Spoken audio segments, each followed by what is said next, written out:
Eto na naman ang masarap nating ulam, ang butter shrimp. At saka may tahong po siya. Ayan, ito po kasi yung mga favorite kong ulam.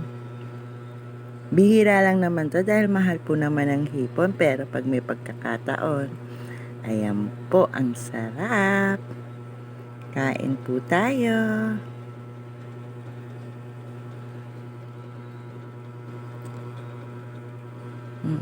Ayan. At saka po itong masasabi ko dito sa ulam na to, kasi sabaw pa lang, ulam na siya.